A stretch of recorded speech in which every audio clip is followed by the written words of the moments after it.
অতি ভারী বৃষ্টির আশঙ্কা দক্ষিণবঙ্গ সহ উত্তরবঙ্গে একাধিক জেলায়। ভ্যাপসা গরম কাটিয়ে অবশেষে গতকাল স্বস্তির বৃষ্টি পেয়েছে কলকাতাবাসী। আবহাওয়া দপ্তর সূত্রে খবর, দক্ষিণবঙ্গে ধীরে ধীরে মৌসুমি বায়ু প্রভাব বাড়ছে। এর ফলেই আগামী কয়েকদিনে বৃষ্টি ও বজ্রপাতের পরিমাণ বাড়তে পারে। তবে বৃষ্টির সম্ভাবনা থাকলেও কলকাতা সহ দক্ষিণবঙ্গে আপাতত গরম ও ভ্যাপসা আবহাওয়া থেকে খুব একটা স্বস্তি মিলবে না বলেও জানিয়েছে আলিপুর আবহাওয়া দপ্তর। দক্ষিণবঙ্গে বেশিরভাগ জেলায় আকাশ আংশিক মেঘলা থাকতে পারে। কোথাও কোথাও হালকা বৃষ্টি বা বিক্ষিপ্তভাবে দু এক পশলা বৃষ্টির সম্ভাবনা রয়েছে। তবে তাতে গরমের দাপট কমার সম্ভাবনা খুবই কম। দক্ষিণের সর্বোচ্চ তাপমাত্রা 36 থেকে 38 ডিগ্রি সেলসিয়াসের মধ্যে থাকতে পারে। সর্বনিম্ন তাপমাত্রা থাকতে পারে 27 থেকে 28 ডিগ্রি সেলসিয়াসের আশপাশে। আবহাওয়া দপ্তর জানিয়েছে, দক্ষিণবঙ্গে ধীরে ধীরে মৌসুমি বায়ুর অনুকূল পরিস্থিতি তৈরি হচ্ছে। এর জেরে আগামী কয়েকদিনের মধ্যে গাঙ্গেয় পশ্চিমবঙ্গের আরও বিস্তীর্ণ এলাকায় বৃষ্টি এবং বজ্রবিদ্যুৎ সহ আবহাওয়ার কার্যকলাপ বাড়তে পারে। আজ গরম এবং আর্দ্রতা আবহাওয়া বজায় থাকবে। আকাশ মূলত আংশিক মেঘলা থাকার সম্ভাবনা রয়েছে।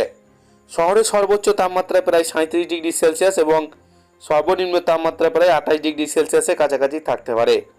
শহরে কিছু অংশে সাময়িকভাবে হালকা বৃষ্টি বা গুড়ি বৃষ্টি হতে পারে। তবে সেই বৃষ্টি অস্বস্তিকর গরম থেকে বড় কোনো স্বস্তি এনে দেবে না বলেই মনে করা হচ্ছে।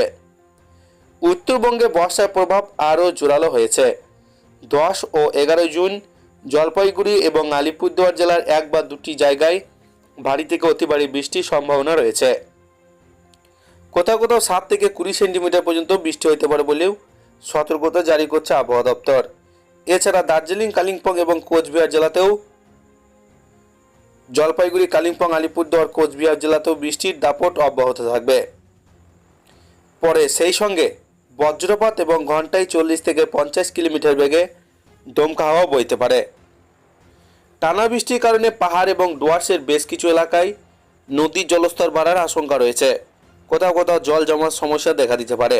পাশাপাশি পাহাড়ি অঞ্চলে ভূমিধসের ঝুঁকিও উড়িয়ে দেওয়া যাচ্ছে না। এই পরিস্থিতিতে স্থানীয় প্রশাসন এবং বাসিন্দাদের সতর্ক থাকার পরামর্শ দিয়েছে আবহাওয়া দপ্তর।